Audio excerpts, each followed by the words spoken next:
Yesu nashimwe bene data, Yesu ashimwe mwe mwese mudukurikira kuri Inzira y'Ukuri TV. Nizere ko muguwe neza, nizere ko muri amahoro.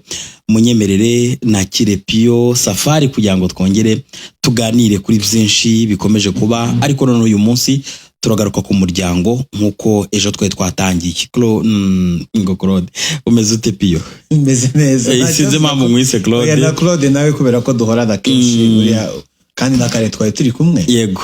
Burayisazamo cyane. Reka tudatinzira tujye kuri iki kintu. Pio, ujye ubona mu muryango burya umuryango iyo harimo amahoro biraryoha.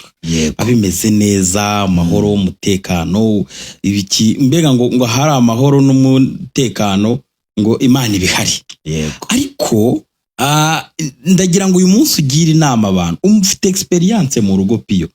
Hari igihe kinini umaze mu rugo, hari byinshi umaze ariko hari byinshi umaze kumenya. None wowe iyo witegereje ababyeyi bacu, abagore bacu, niki ubona umuntu yakorera umugore we kugira ngo bimunezeze, ahorane umunezero mu rugo? Kandi burya umugore ni mutima w'urugo, iyo anezerewe burya n'umuryango ubunezerewe. Iyo ababaye n'abana barababara, ukabona ko bigize ingaruka nini cyane. Ariko se nk'umugabo niki yakorera umugore we kikamunezeza? Nubwo wenda umuntu umwe burya agira ikimushimisha undi akagira ikimushimisha, ariko muri rusange hari ibintu umuntu yavuga akavuga ati byanze bikunze iki niki uramutse ugikoreye uwo mwashakanye ushobora kumunezeza, bityo hakaba harmoni mu rugo, hakaba amahoro, hakaba umutekano. Reka rero tuguhe ikaze utuganirize Pio, tubwire. Murakoze cyane kuri ibi bintu mbajije, ikintu wakorera umumama cyangwa se umudamu ngo yishime anezerwe.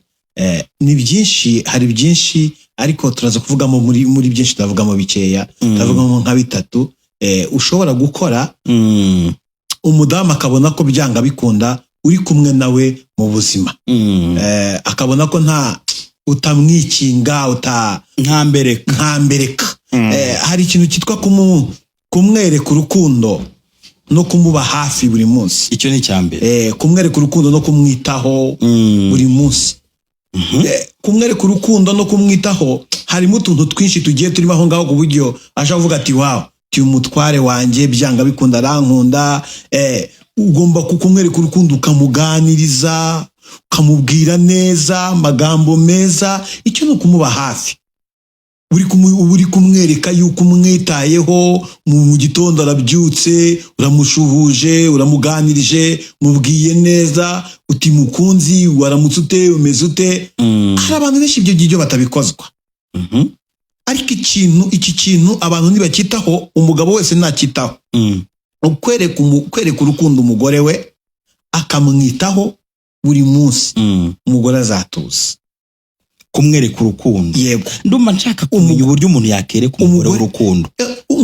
Icyambere ni ukumuganiriza, sibyo? Kandi ukamuganiriza neza, ukamubwira amagambo meza, utamwereka yuko nta kintu ashoboye, utamuhutaza, mbese ukamwereka yuko nawe arashoboye, mu bandi barashoboye.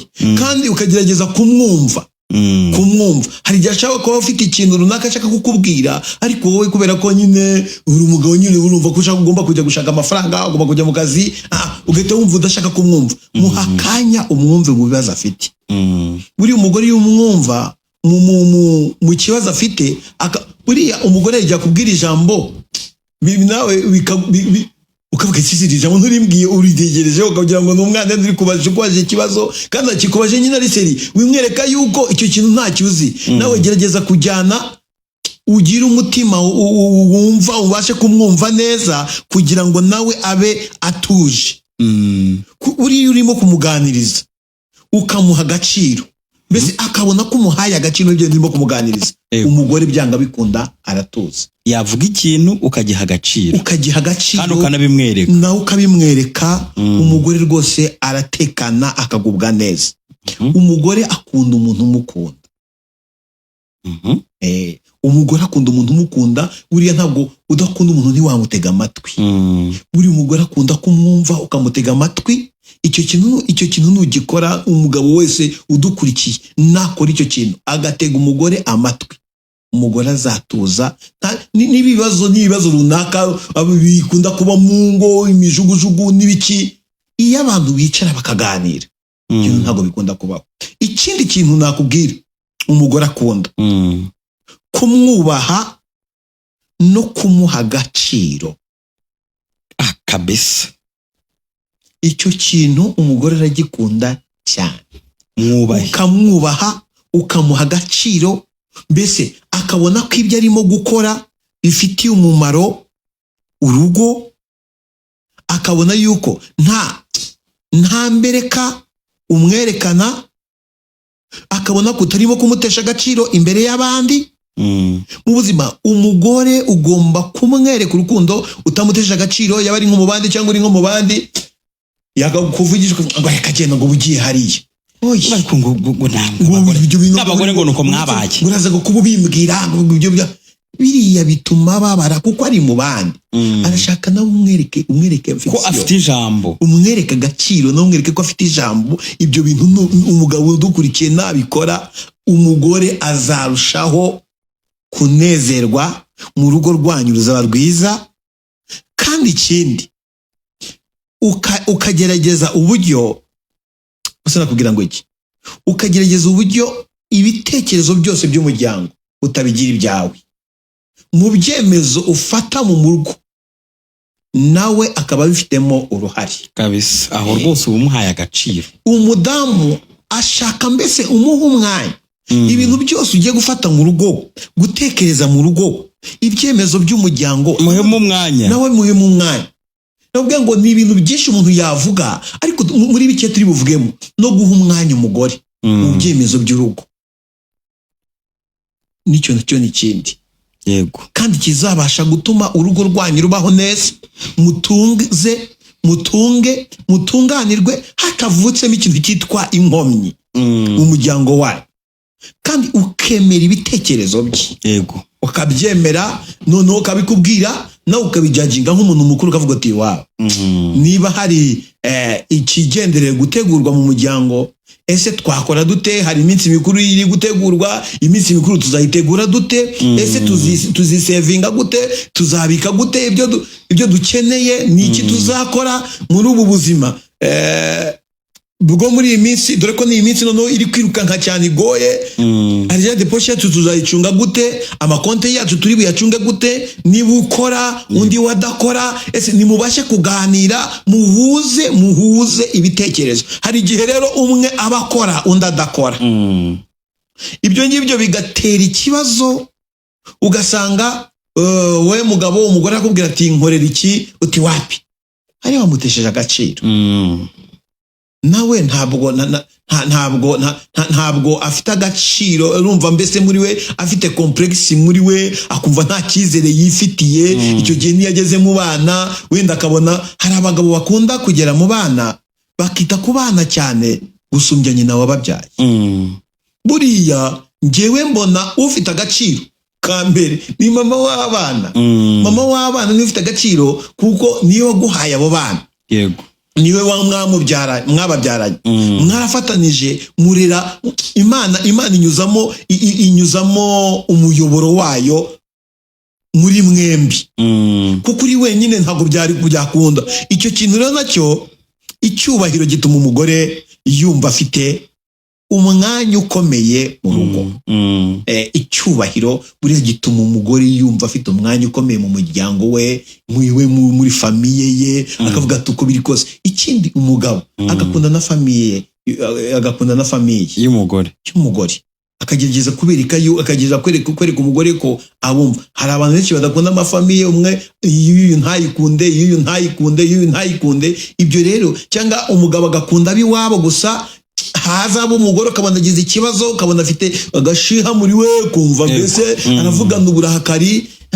Iyo umugabo atuje, atagira uburakari, atavuga cyane, atarakara, adahubutse cyane, byanga bikunda uwo mugore nta gituma atanezerwa. Ikindi navugaho ni ikintu cyitwa kumuba hafi mu mirimo,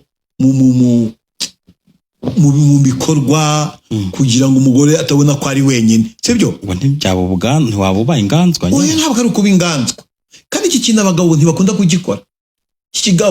Iki kintu abagabo bakunda kuvuga ngo ni ukuba ngo umuntu yabaye inganza, kumufasha mu nshingano.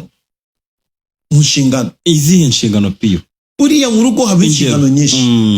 Umugore hari igihe aba arimo gutegura ibyo kurya, sibyo? Ubu ujya kumukatira inyanya, urarufata ukarukata, ufata urunyanya ukarukata, urumva? Cyangwa se ugafata igitunguru ukagikata, nawe kikakujya mu maso ukumva uko bimeze. Ariko buri iyo ubikoze umudamu yumva aguwe neza, kandi yumva yishimye, yumva nta kibazo, yumva utamutererana mu nshingano zawe za buri munsi. Ababona utamutereranye, ababona ari kumwe n'umuntu nawe uri kumufasha mu buryo bwose, sibyo? Ariko rero iyo umwihoreye, iyo umutereranye, agakora ibintu byose, agasukura inzu wenyine, agakora buri kimwe wenyine, byanga bikunda abona ko nawe ntagaciro umuha, abona ko nawe ari wenyine muri rwa rugo. Kandi rwa rugo ni urwa babiri, sibyo? Mufashe ujye mu gikoni nawe uteke. Kuri iki gihe ibintu byaroroshye, asigaye bacana kuri gaze, nta gukora mu makara ngo inzara zangirike. Ubundi birakoraga mu makara cyangwa bagacana mu nkwi bakatsa, tumva? Rero rwose umugabo ushaka kwereka umugore ko amukunda, ko babazabana neza mu muryango, muri bya bindi urimo kumbaza, rwose muha umwanya, umureke rwose, utuze, ushyitse umutima mu nda, umufashe muri gahunda zose, umwiteho mu kwita ku bana, mufashe. Icyo kintu nakivugaho cyane nitanzeho nk'urugero. Njyewe nabyaye impanga, mbyaye impanga, urumva byasabwaga ko tugomba kuzitaho twembi. Bigera igihe rero ko madamu abona ikiraka, kandi abona ikiraka babana akiri batoya. Ntabwo twari kubaharira umukozi. Nagize gutya rero, nifatira twa duhinja twanjye tubiri, ndaturira, kandi nkaduha amata, nkaduhindurira ranje. Ubu baragenda barakura, baba inkumi. Rero nk'ubwo wafatwa gute mu baturanyi, mu muryango? Bakubonaga gute? Reka nkubwire muvandimwe, nujya kubaka urugo, ukaba uzi ko ari urugo rwawe ugiye kubaka, ukajya uvuga ngo runaka ngo arandeba gute, icyo gihe uzaba urimo kwisenya, kuko urugo rwawe ntiruzubakwa n'urwa kanaka. Kandi uko uteye bizatandukana n'uko runaka ateye.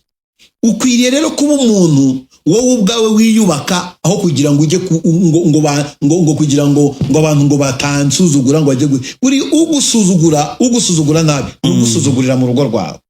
Nayo umuntu atagusuzuguriye mu rugo rwawe, ibyo ntacyo bivuze, kuko hari igihe umuntu yavugaga ngo ariko ngo uriya mugabo ngo umese aranje, ngo ubundi ngo hajya ngo zimese n'iz'umwana wawe. Zimese n'iz'umwana wawe, ntabwo ari ukugutesha agaciro, kuko umugore ntabwo yaje kugira ngo abe ari we ubikora wenyine. Oya, ntabwo ari inshingano z'umugore gusa. None se ubwo umwana, niba mama w'abana yabaga yagiye mu kiraka, sibyo? Nari kwanga kumesa iyo ranje, kuko umwana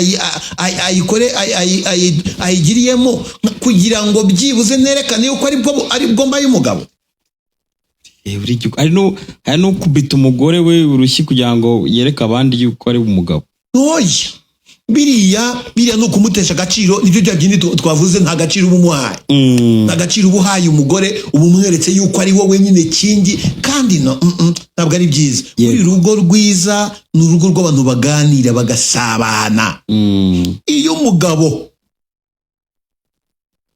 yitaye ku mugore we, yego, umugore nawe aramukunda, aba yumva ari safe, aba yumva mbese arinzwe, aba yumva arinzwe, ari mu rugo rutekanye. Ariko mu gihe umutereranye, nicyo cyagiye uzajya kubona, ubona umugore yivumbuye, yarakaye, ntimuganira, nta kintu na kimwe akubwira ngo ucyumve, ibihe byose uhora umubwira uti washigenda, yakubwira ikintu ukavuga ati reka, yego, ibyo urimo kumbwira oya. Rero umugabo aho ava akagera, ni umuntu ugomba kuba atarebana urukoni, atarebana igitsure, kuba ari umugabo yego igitsure cyo ubwo igitsure kibuze urugo ntirwahita rugenda uko rwiboneye. Hari igitsure cyo mu bana, ariko buriya ku mugore muba mungana cyangwa na umugore ni umuntu regana mwese mwaje kubaka, ntabwo ari umuntu wo gufata ngo ukubitagure nk'umwana. No, ubu se reka nkubaze, ubu papa wawe yaza akakubwira ngo wakane ngo jyamana ngo ukubite, ntabwo bishoboka. Rero n'umugore nawe uko ubona papa atakubwira ngo nawe wamaze kuba umugabo ufite urugo rwawe, ngo agushyire imbere kuryamishe hagati ku bana bawe ngo akubwire ngo jya gukubita, kandi ari papa wawe. Ni nkuko nawe utagafasha umudamu ngo umusuzugurire mu bandi ngo umukubite. Biriya biba bigaragaza ko umutesheje agaciro, kandi ibyo abadamu ntibabikunda. Mu bintu rero bitatu nakubwiraga cyangwa se byafasha umubyeyi cyangwa se umugabo wese kwereka umugore ko amukunze, ni ibyo ngibyo. Icya mbere ni kumwereka urukundo no kumwitaho buri munsi. Icyo akamwereka urukundo ukanamwitaho buri munsi. Ikindi ni ukumuha kumwubaha no kumuha agaciro. Ukamwubaha ukamuha agaciro mu byo arimo gukora buri munsi. Icyo ngicyo kizatuma umugore nabwo yumva aguwe neza. Ikindi kumuba hafi no kumufasha inshingano. Ibyo rwose wabitubwiye. Yego, ibyo rero ni ibintu bitatu ushobora gukora umugore wawe akagukunda, akakwiyumvamo, mbese akavuga ati wa nanjye nifitiye ijuru ritoya. Piyo, ukiri aho ngaho ibyo bintu rwose uvuze birafatika rwose, wabikurikiza nubwo bigoye ariko bishobora kugira icyo bitanga. Ariko hari n'utundi tuntu, ese umuntu uramutse wenda kumwitaho ni uko wenda twagiye dutanga ingero ko ntabwo ari nyinshi. Uvuga iki se ku guhana impano? Uvuga iki cyane cyane kuri ibyo? Njya numva guhana impano babivugaho cyane, ubivugaho iki? Buriya rero guhana impano nabyo ni byiza, ariko buriya si byo byubaka urugo. Buriya ibi bintu nabyo bigenda biza mu bindi mu tuntu n'utundi, ariko buriya guhana impano, kuvuga ngo ya surprise, umugore se yagize ngo buriya erega iyo bamwubashye ukamuha agaciro no mu bandi nta hose atambuka, izo mpano rwose nta kintu ziba zimubwiye. Gusa iyo kamuzaniye karushaho kongera kumutungura, kakamunezeza, akavuga ati wa umuntu aranzirikana. Ako nako ni akantu nyine gakangura emotion cyangwa se ibyiyumviro by'umuntu. Ni akantu kagenda kagakora ku marangamutima. Ariko hari n'utabasha kukabona, ariko byanga bikunda. Erega buriya ntabwo abantu bose ariko bafite, nubwo harimo bavuga ngo nubwo wazana ngo n'akabombo ngo ko ku gati cyangwa se ngagashokora nako kamunezeza. Yego uko biri kose wakazana, ariko se nk'ubu ufite nk'abana, hari igihe ufite nk'abana wakazana umwana yaza yirukanka yakugwamo yakabona mukakarwanira. Yego, rero kandi rero agategura iki umugore, kandi rero kwera iki bite kamwe. Rero biragusaba niba ufite umuryango kujya nyine ugira umwana kujya ari buze kukuyambira, yaguhobera, yafata ambaraje ugahita kuyimurekurira, ariko ukaba ufite akantu watsimbye mwikotemo hano imbere, sibyo? Cyangwa se nk'uko ko nambaye igipira cy'imbeho ukagashyiramo hano mu mufuka, ukavuga uti byanga bikunda ndaza kuza mutungure, ukavuga uti fora nagaki nkuzaniye. Yego, kugira ngo ukangure ibyiyumviro bye, agahita aseka akavuga ko se noneho bigenze gute, cyangwa se nagaki. Nawe mugabo utajya ukunda kubikora, wenda uri kubona umugore muri iminsi ntago ari kukumva neza, hari ibyo nawe ushobora kuba utarimo kuzuza. Hari akantu wakora akibwiriza, hari akantu wakora mu rugo rwawe bikongera bikagenda neza. Buriya abamama n'abana beza bo bagira uburakari bushira vuba. Ni gakeya kugira ngo uzane n'umugore ugira uburakari bukagumaho. Uriya umusekeye arongera akagira gute, arongera akaguhindukirira. Uzi ko ari n'igihe utera umuntu inda ukagenda, ariko uko wagiye yazibuka ko wamuteye inda akakwanga burundu, umwana agakura, yamara gukorera kugira hejuru wa mwana. Wahamagara wa mumama akakubwira ati yo ati muraho neza, akakwikiriza neza n'umutima mwiza. None wamubwira utese umwana yari akavuga ati yari yasari ikintu wamuhaye, utinya amara yabe kuri telefone ikintu yashyizeho. Yo umugabo agahita avuga ati wow, umudamu agahita avuga ati wow, mugabo aracyantekereza. Yego, wagenda wamugera iruhande akisanga yongeye yakwakiriye. Ariko buri umugabo ni gakeya kugira ngo agenda kure yongera ze agusanga. Biragoye. Arakoze cyane Safari Pio, atugiriye inama rwose nk'abagabo. Nyaboneka ibi bintu bitatu Pio yavuze mu byiteho. Ingo turamva za gatanya. Iyi ni initiative turimo yo kugira ngo abantu ese kubera iki abantu basenye ingo, kubera iki ingo zananirana, kandi mu by'ukuri hari umuti utanahenze. Reka rero uyu muti tuwunywe, nubwo harimo ko numvise gasa naka boye hajemo akantu ko gufura amaranje, ariko menya wenda umuntu abikoze byagenda neza kurushaho. Oya, gufura amaranje ntago bigoye pa, rwose nabyo ni ibintu byoroshye, ntago bigoye. Icyangombwa ni ukubihana umwanya kandi mukabyumvikanaho. Murakoze cyane. Namwe murakoze.